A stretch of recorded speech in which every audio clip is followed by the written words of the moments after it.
Hi, everybody. Happy Monday. I am so glad to be here today with Crystal Cooke of the AICPA. Thank you, Crystal, for coming. Thank you for having me, Jen. Yes, I'm going to have Crystal introduce herself in just a second. But before I do that, I wanted to give a little bit of context. And at Convergence Coaching, we had the privilege of acting as the independent facilitators for something called the National Pipeline Advisory Group. It was a group of 22 independent stakeholders from all corners of the profession, a very diverse group of people with diverse perspectives and a lot of opinions, honestly. We got to wrangle them in a study of data in our profession and a study of students and young people and really talent in the profession and what was causing barriers to their coming into the profession or staying in the profession, and then generating solutions and testing those solutions and publishing a strategic report that talked about 6 key pillars that would cause more people to choose a career in accounting if we all got together and worked on those 6 pillars together. And in the National Pipeline Advisory Group work, I got to meet and really spend time with Crystal. And I'm going to have Crystal tell a little bit more about what she does at the AICPA, but I'm going to tell you that we wanted Crystal to come today to talk a little bit about the current state of inclusivity in our profession. What's happening with talent and inclusion and belonging? And so we're going to dig into that. But Crystal, tell us a little bit more about your role and what you're up to. Yes, thanks, Jen. I appreciate that. So first, if you don't mind, for inclusivity's sake, I would like to take a moment to describe myself visually for those who may not be able to see me today. So I am an African-American woman. I have latte brown skin. I usually have short curly hair with highlights, but today I have my vacation braids in my hair because I'm going on vacation this week. And they're pulled up in a bun on the top of my head. I'm wearing a charcoal gray long sleeve quarter zip with a white shirt underneath. I have on my clear cat eye glasses and some silver bigger hoop earrings. Typically, I stand about 5 feet 11 inches tall, which no one can ever tell from these little Zoom boxes. But I am sitting in my home office in Bowie, Maryland. Happy to be here today. Some fun things about me, because I always like to start up with the fun things before I dive into the business, is that I'm a daughter to my mother and father who raised us in the great state of Ohio. I'm still a huge Ohio State Buckeye fan for any Buckeye fans out there. I have 2, Jen's like, absolutely not. I get that too. I am a sister of 2 brothers. I'm the middle child, the best child. My one younger brother, we all live in different places. Like I said, I'm in Maryland, one's in Ohio still, one's in Florida. I'm the mom of 2 boys, a 16-year-old and a 14-year-old who are about to start high school together for the first time. So I'm happy to be on that last 4-year stretch of schooling, or at least back schooling. It'll all change into different kind of schooling. And I'm an auntie to all those nieces and nephews and all those, and I love being with my family. I'm a big sports person. I'm a former athlete, so that probably kind of goes into why I love sports so much, and I'm super competitive, probably almost to a fault. Gets bad at times. NCAA time is really bad. And I love traveling, and particularly going to the beach. And I'm a huge road bike person. I love my bike. That's my zen place. That's where I go to calm down. So hopefully those viewing maybe found something in common with me. But this is a way that I provide inclusivity. We can bring each other together. We can share facts about each other. We all have more in common than we realize. And you can't do that without being vulnerable and sharing things with each other. So I like to take a little bit of time and do that every time. I usually run into someone later and they'll be like, hey, I saw you, and guess what? I'm a middle child too. Like, things happen that bring you together.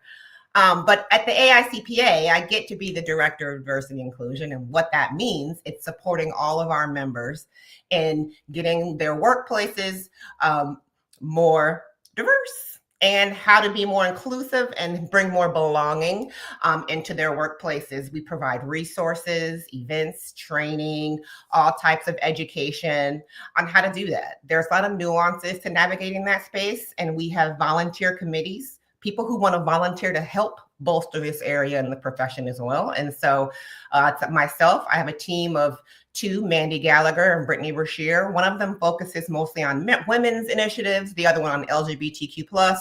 And through me, we bring all of this together. Those are just primary areas that we feel the profession needs a little extra love in. But we do celebrate and support all elements of diversity at the AICPA and CIMA. And that's kind of a high level of what we do. I don't know how deep we want to go into it, but that should give you a little brush of what we do.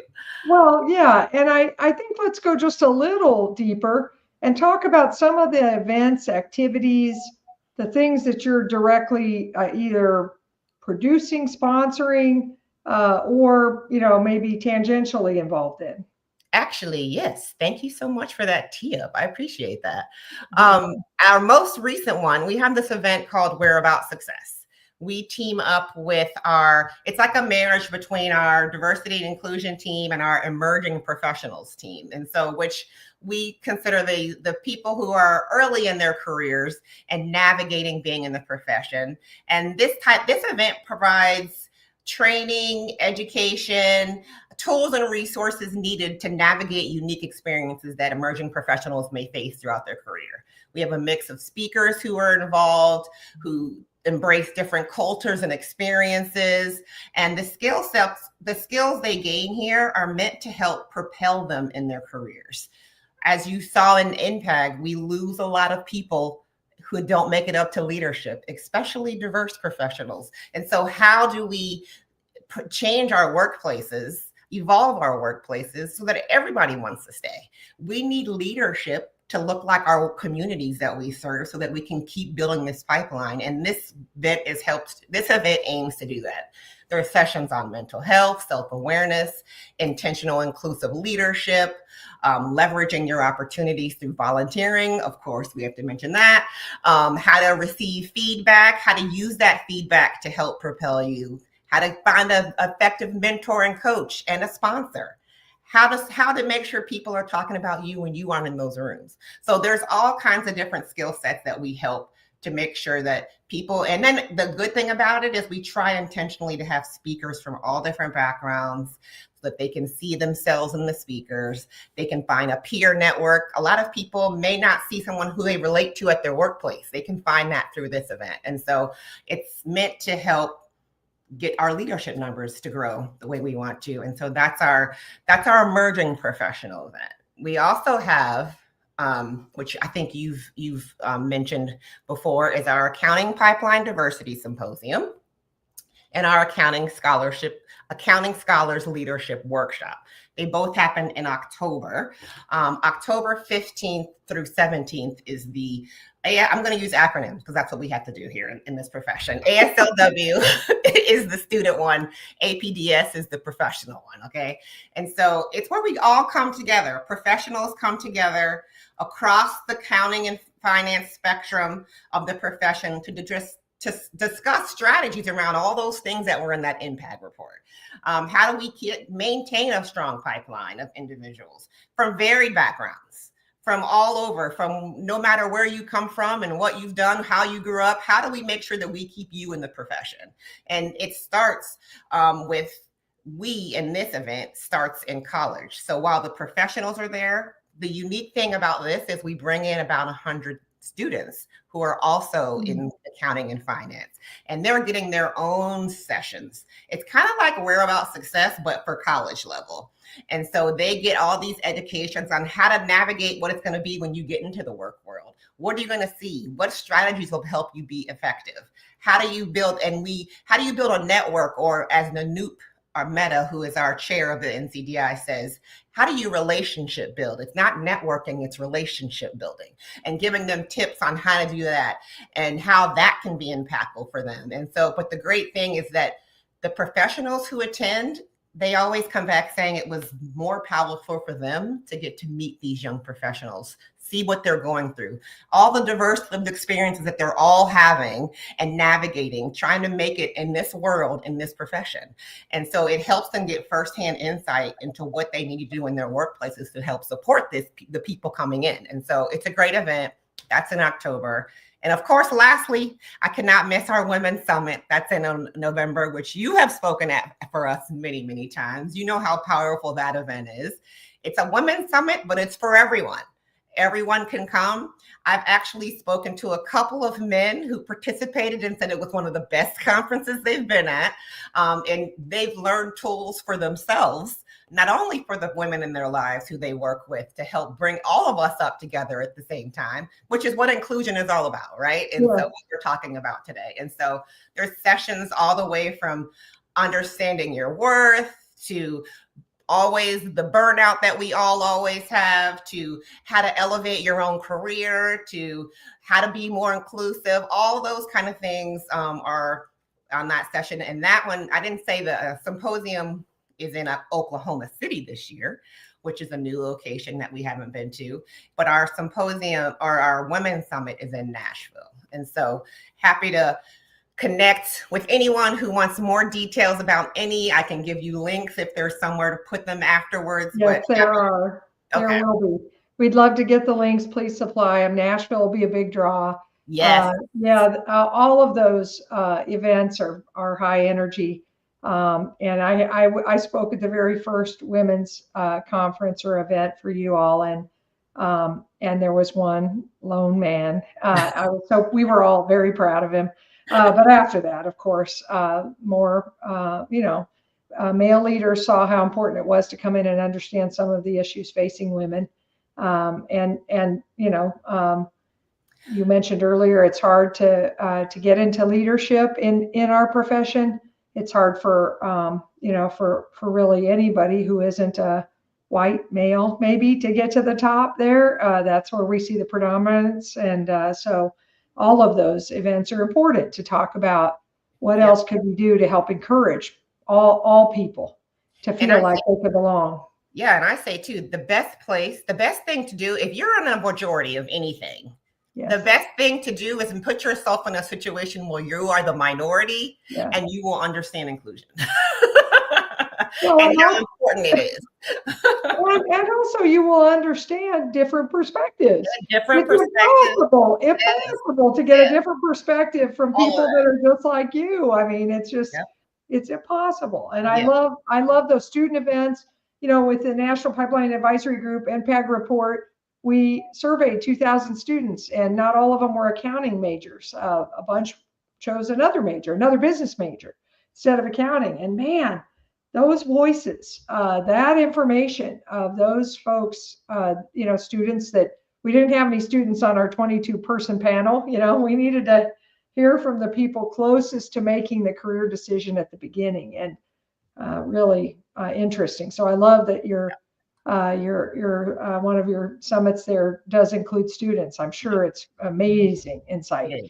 Well, so, one of the things that I wanted to make sure to highlight was the importance of this, like, why should firm leaders care about, continuing on with programs that look at and with intention, strategies, leadership development, mindset shifts around inclusion and belonging. And, I wanted to say that one of the things that we put in the NPAG report, we're at Convergence, we're big demographic trackers, followers.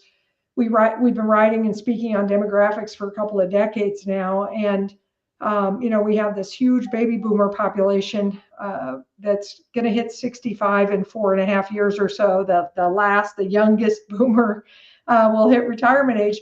But the over 65 population in this country is growing at like 13%.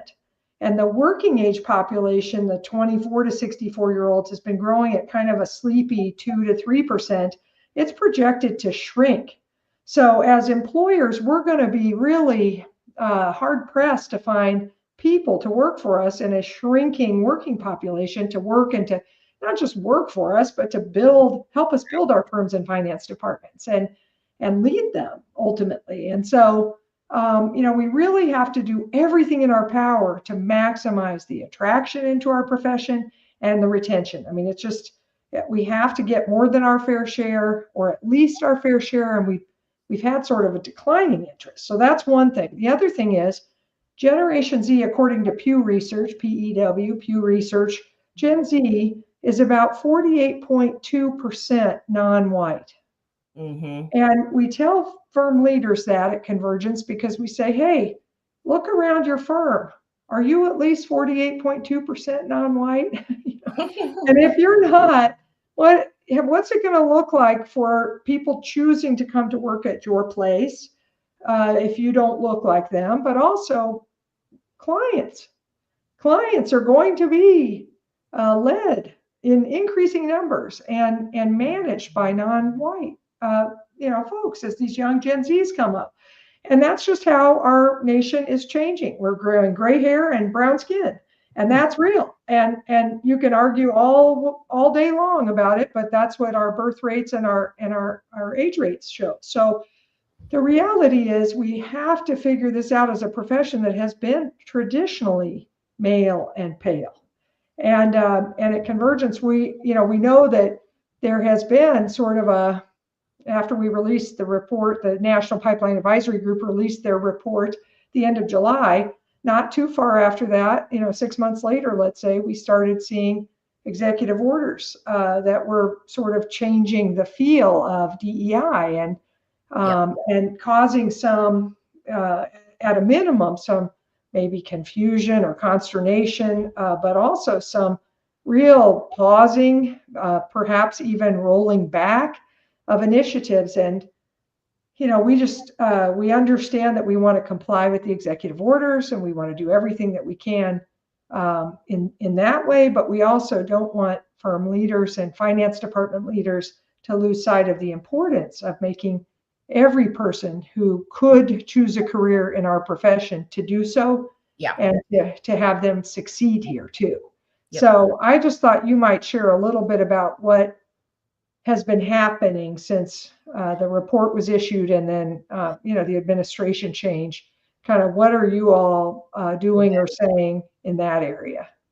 So to me, the executive orders, when they came out, and I'll just start there to get through that and get past that, but I think the executive orders are meant, in my opinion, to be a distraction. I think a lot of the language in them shows that they have misconstrued the meaning of what DEI meant and what it means. And it was never meant to put one group over another. There are all these little things that are said in there that I'm like, that's not even what it means. And, it got me to thinking, when it made me go back to our work and say, what have we written that's confusing for those who may not even really truly understand what DEI means? So what I got from this exercise, and what I think a lot of people got from this exercise, was how do we be more clear and concise about what we're trying to say? I think I noticed, and I'm only speaking for myself, when I went back and looked at all of our resources, I felt like we got a little lazy and just slapped DEI on everything. We just said DEI, the acronym DEI, when really we were meant, like you were saying earlier, we were meaning varying perspectives, different people's opinions, different thoughts, incorporating different experiences. It really meant more, making everyone feel like they're welcome, respected, and supported, and fully invited to participate in discussions. And those are the words and the terms that we should have been using versus saying DEI and not explaining what we meant. So I took this opportunity to go through and make everything more clear. All the things you just said about inclusion and belonging, no one can argue those. No workplace who wants to be successful will argue that they will be successful without making everyone in their workplace feel like they belong and can grow there and can thrive together. And so that's how you have to frame everything. And that's what we've been doing. So our work has continued, but I think it's bolstered it and made it even better. And clearly articulating words that most people can't argue and won't argue. And that's what's been the good thing that's came out of this, is because that's really what this has always been about. Creating environments where we embrace difference and where we respect each other and we work to lift everybody up so that we all cross the finish line. And so that's, I think, where we are and what this work means. And no one in this profession can argue that. We can't stop this work. We need to continue this work. It's imperative for our organization and profession. And so I think the executive orders made us pause and rethink how to be more impactful, how to move forward in a way that we can put our people first, keep putting our people first. And that's really the ultimate goal here. And what all this work is even for is supporting everyone. And no, from what I can see from the people that I work with, we think inclusivity is more important now than ever. Yeah. And so we have to keep finding ways, creative as they may be, or whatever it is, to continue this important work within the realms of the law. No one's talking about breaking any laws. We're complying with all that we're required to do because that is important first and foremost. But we can't ignore our people either. And so we have to figure out ways to continue to support them in the profession. So I think that's pretty much, that's the stance that I see. I love it. Well, and Crystal, when you were talking, I mean, one of the things that I hear you saying is it's created an even greater intentionality. Mm-hmm. And all we've been trying to do as people who care about talent and who care about people in the profession and know how critical it is that without the right talent base, we don't have an opportunity to make the impact that we need to make. We can't serve the clients, we can't serve the employers. And we've been in that crunch, that talent squeeze for a while, so being more intentional about our talent strategies, including inclusion and giving people a real sense of inclusivity and belonging. I belong here.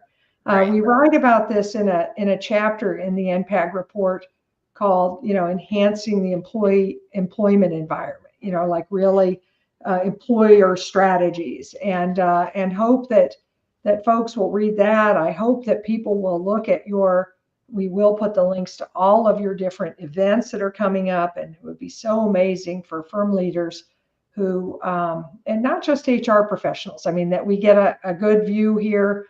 This is HR Huddle, so we get a lot of talent leaders, but senior leaders in organizations attending those events, really listening to what's happening and looking at their own strategies and their own mindsets, mm-hmm. and bringing those ideas back. I mean, that's what it's all about.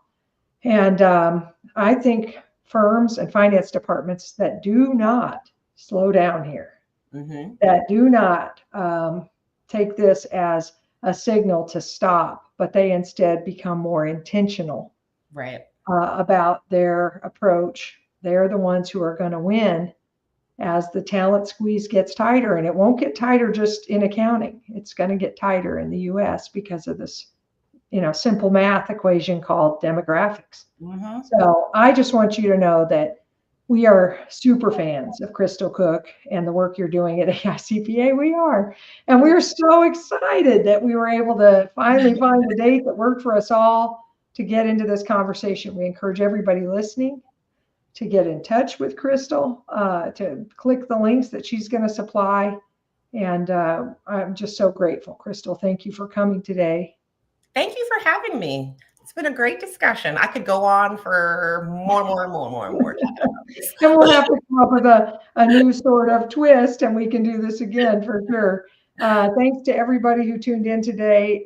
If you have other thoughts and things you want us to cover in HR Huddle, you know where to find us. Thanks, everybody. And thanks again, Crystal. Sure. Thank you so much.